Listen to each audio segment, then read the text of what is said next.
एक समय की बात है जब एक बस्ती में एक ऐसा घर था जिसमें कभी ना तो कोई बाहर आता दिखता और ना अंदर जाता, पर हमेशा उस घर के किचन से अच्छी अच्छी खुशबू आती थी। उसी घर के सामने एक परिवार रहता था जिसमें 4 बच्चे और उनकी दीदी रहते थे। वो लोग बड़े ही गरीब थे।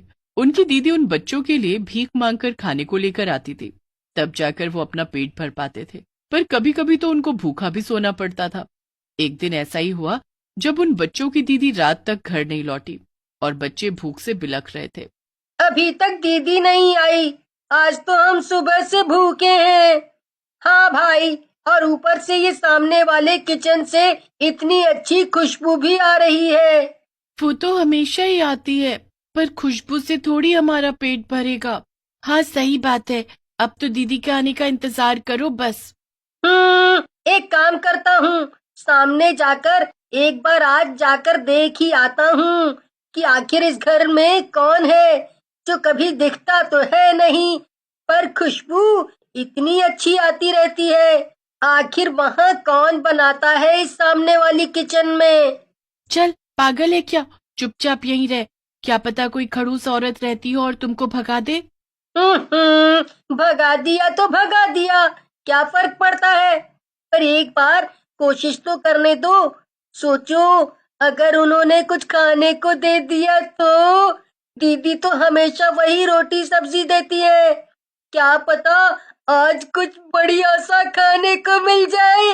पप्पू हिम्मत करके सामने किचन की खिड़की के बाहर जाकर खड़ा हो जाता है। किचन से खटर पटर की खूब तेज तेज आवाज आ रही होती है। पप्पू अंदर झांक कर देखता है पर उसे कोई दिखाई ही नहीं देता। फिर से बर्तनों की आवाज आती है। पप्पू को समझ नहीं आता, इसलिए वो जोर से आवाज देता है। पप्पू की आवाज लगाते ही किचन से आवाज आनी एकदम बंद हो जाती है, पर फिर भी खिड़की से कोई नहीं झांकता। अब पप्पू ठान ही लेता है कि वो आज अंकल से बात करके ही जाएगा और इसलिए वो घर में चुपचाप घुस जाता है। जब पप्पू घर के अंदर का नजारा देखता है तो उसके होश उड़ जाते हैं। वहां तो ऐसा लग रहा था जैसे मानो सालों से वहां कोई आया भी ना हो। अरे, ये घर कितना अजीब है, यहाँ कोई रहता भी है। घर की हालत देखकर तो लग रहा है जैसे सालों से घर बंद पड़ा हो। खैर, मुझे क्या, मुझे तो किचन में जाना है। पप्पू इधर उधर ढूंढता हुआ किचन में पहुंच जाता है। किचन में एक आदमी पीठ करके खड़ा हुआ होता है जो गैस पर कुछ पका रहा होता है। Uncle, uncle. पप्पू की आवाज सुनकर वो आदमी जैसे ही पलटता है, पप्पू वहीं जमीन पर गिर जाता है और जोर जोर से रोने लगता है। भूत, भूत, बचाओ, माँ बचाओ। क्या हुआ बच्चे, तुम मुझसे डर क्यों रहे हो? क्योंकि आप एक भूत हो। भूत से नहीं डरूंगा तो किससे डरूंगा। पर मैंने तो तुमको डराया ही नहीं। नहीं नहीं, आपने मुझे अभी डराया है। प्लीज मुझे जाने दो। पर मैंने तो तुमको रोका भी नहीं है। तुम मुझसे डरो मत, मैं तुमको कोई नुकसान नहीं पहुंचाऊंगा। नुकसान नहीं पहुंचाओगे? ऐसा कैसे हो सकता है? भूत तो इंसान को मार देते हैं और उनको खा भी जाते हैं। हाँ, पर वो बुरे भूत होते हैं। मैं बुरा भूत नहीं हूँ और मैं तुमको क्यों खाऊंगा। देखो, मेरे किचन में देखो कि वहाँ कितना कुछ है खाने को, तो मैं तुमको या किसी को भी क्यों खाऊंगा। क्या सच में? भूत उस बच्चे को अपने किचन के अंदर लेकर जाता है और वहां पूरे किचन में तरह तरह के पकवान और मिठाई देखकर पप्पू की आंखें चमक उठती हैं। वाह, यहाँ तो बहुत कुछ है। मेरे तो मुंह में पानी आ रहा है।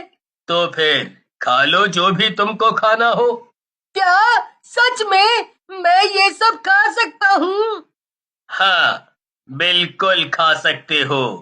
पप्पू को पहले ही बड़ी तेज भूख लग रही होती है, इसलिए वो खाने पर टूट पड़ता है। वो पागलों की तरह सब कुछ ऐसे खा रहा होता है जैसे जन्मों जन्मों का भूखा हो। पप्पू खा खा कर अच्छे से पेट भर लेता है और फिर उसे अचानक याद आता है कि घर पर उसके भाई बहन भी भूखे हैं। पप्पू एकदम उदास हो जाता है। क्या हुआ, तुम उदास क्यों हो गए? अभी तो बड़े खुश थे। वो, मेरे घर पर और भी भाई बहन हैं जो सुबह से भूखे हैं। मैंने तो सब खा लिया, पर तो एक काम करो, तुम ये सब उनके लिए भी खाने के लिए ले जाओ, पर मेरी एक शर्त है। वो क्या? तुम मेरा सच किसी को भी नहीं बताओगे, किसी को भी नहीं। मैं नहीं चाहता कि किसी को मेरा सच पता चले। ठीक है, मैं आपसे वादा करता हूँ कि मैं आपके बारे में किसी को नहीं बताऊंगा, अपने भाई बहन को भी नहीं। इतना कहकर पप्पू खाने का सब सामान उठाने लगता है। वो जितना हो सके उतना खाना उठाकर घर आ जाता है।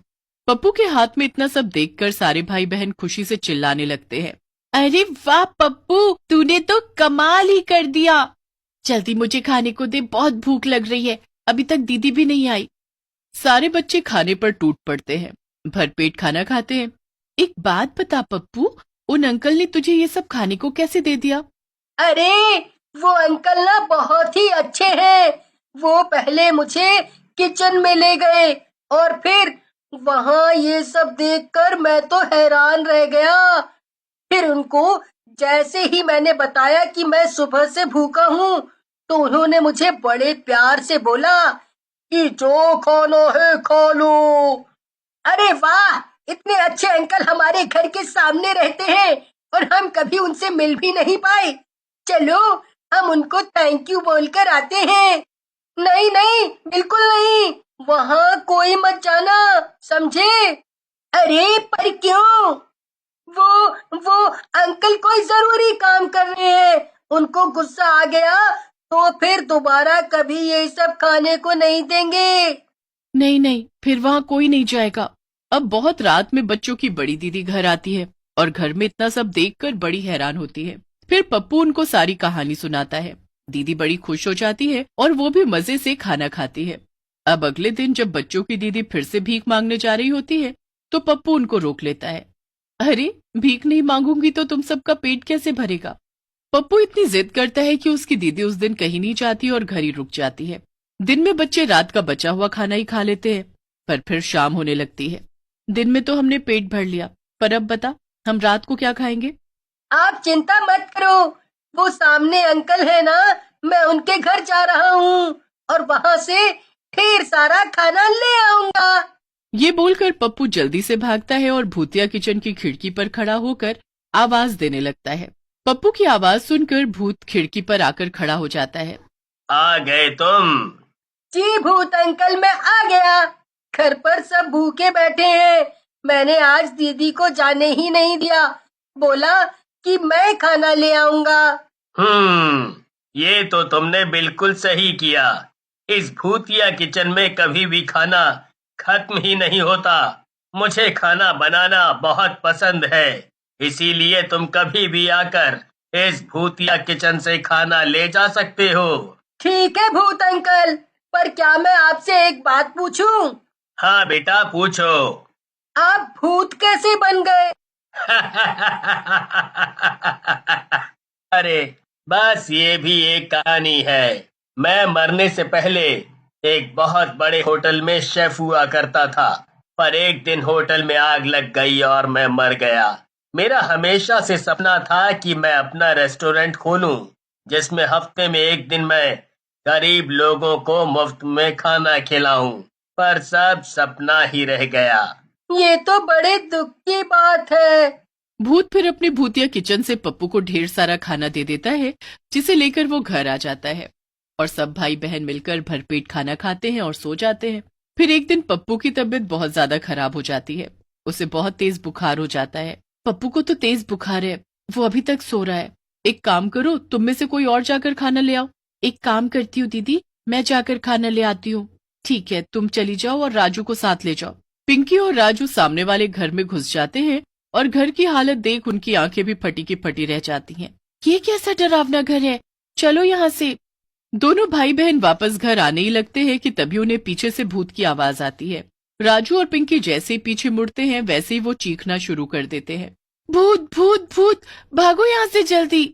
भूत फिर उन दोनों को पूरी कहानी बताता है। भूत को पप्पू के बारे में सुनकर बड़ा दुख लगता है। वो उन बच्चों की मदद करने की सोचता है और फिर सब बच्चों को उसी घर में बुलाता है। पहले सब बच्चे डरते हैं, पर उन्हें समझ आ जाता है कि वो भूत उनकी मदद करना चाहता है। भूत उन बच्चों की दीदी को सारी डिश बनाना सिखा देता है जो बड़े